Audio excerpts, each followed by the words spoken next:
नमस्कार मित्रांनो, स्वागत आहे तुम्हा सर्वांचं स्टडी टॉक या युट्यूब चॅनलवर। तर मित्रांनो, आजच्या व्हिडिओमध्ये आपण पॉलिटीचे महत्त्वाचे प्रश्न पाहणार आहोत। तर कारागृह विभाग भरती परीक्षा आणि येणाऱ्या सर्वच परीक्षेसाठी हा व्हिडिओ महत्त्वाचा ठरणार आहे। तर व्हिडिओला शेवटपर्यंत नक्की पहा। चला तर मग व्हिडिओला सुरुवात करूयात।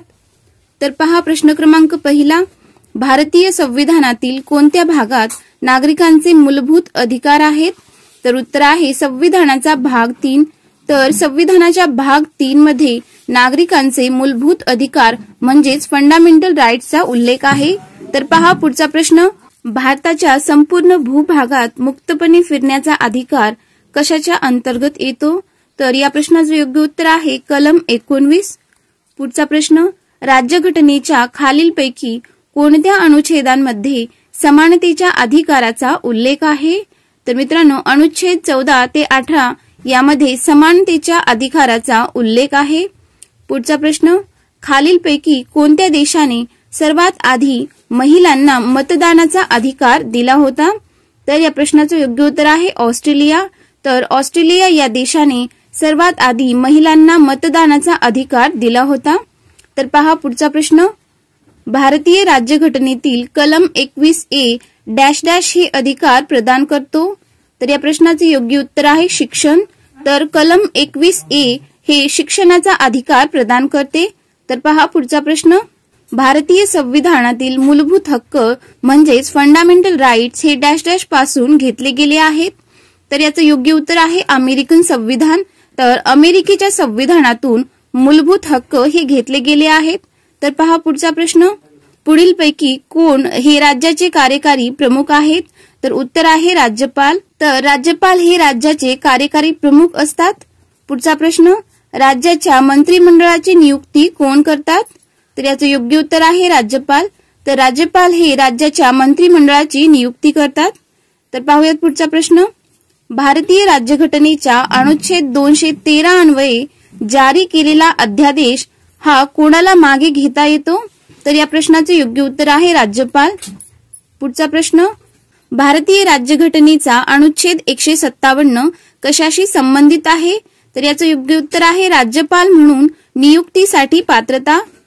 तर पहा पुढचा प्रश्न, भारतीय संविधानानुसार जास्तीत जास्त किती राज्यांसाठी एकाच व्यक्तीची राज्यपाल म्हणून नियुक्ती केली जाऊ शकते? तर मित्रांनो, भारतीय संविधानानुसार एकाच व्यक्तीची राज्यपाल म्हणून एक किंवा यापेक्षा जास्त राज्यांसाठी राज्यपाल म्हणून नियुक्ती केली जाऊ शकते। तर पहा पुढचा प्रश्न, उच्च न्यायालयाच्या न्यायाधीशांकडून शपथ घेण्याचे काम कोणाद्वारे केले जाते? तर याचं योग्य उत्तर आहे राज्यपाल। तर उच्च न्यायालयांच्या न्यायाधीशाची शपथ हे राज्यपालद्वारे केली जाते आणि या न्यायाधीशांची नियुक्ती हे राष्ट्रपतीद्वारा होते। तर पहा पुढचा प्रश्न, राज्यपालांचा मृत्यू झाल्यास, त्यांनी राजीनामा दिल्यास किंवा त्यांना पदावरून काढून टाकल्यास राज्यपाल म्हणून कोण कामकाज करतो किंवा पाहतो? तर उत्तर आहे न्यायालयाचे मुख्य न्यायमूर्ती। तर राज्यपालांचा मृत्यू झाल्यास किंवा त्यांनी राजीनामा दिल्यास किंवा त्यांना पदावरून काढून टाकल्यास राज्यपाल म्हणून राज्याचे किंवा न्यायालयाचे मुख्य न्यायमूर्ती हे काम करतात। तर पहा पुढचा प्रश्न, राज्यातील राज्यपाल नेमण्याचे अधिकार खालीलपैकी कोणाकडे आहे? तर राज्याचे राज्यपालची नेमणूक राष्ट्रपती हे करतात।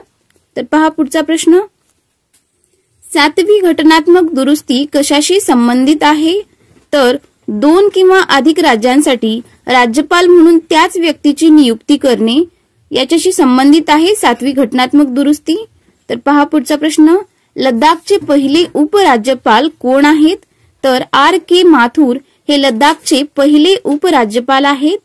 पाहूयात पुढचा प्रश्न, भारतीय राज्यघटनेतील खालीलपैकी कोणता अनुच्छेद राज्यपालांच्या शपथेशी संबंधित आहे? तर अनुच्छेद 159 हे राज्यपालांच्या शपथेशी संबंधित आहे। पहा पुढचा प्रश्न, जम्मू आणि काश्मीरचे सध्याचे उपराज्यपाल कोण आहेत? तर मनोज सिन्हा। तर पहा पुढचा प्रश्न, राज्याच्या राज्यपालांचा कार्यकाळ हा किती असतो?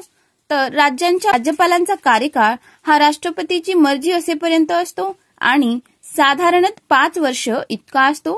तर पहा पुढचा प्रश्न, राज्याच्या मंत्रिमंडळांची नियुक्ती कोण करते? तर राज्यपाल हे राज्याच्या मंत्रिमंडळाची नियुक्ती करत असतात। पुढचा प्रश्न, समानतेच्या अधिकारात किती अनुच्छेद येतात? तर उत्तर आहे 5 आणि समानतेचा अधिकार हा आर्टिकल 14 ते आर्टिकल 18 पर्यंत आहे.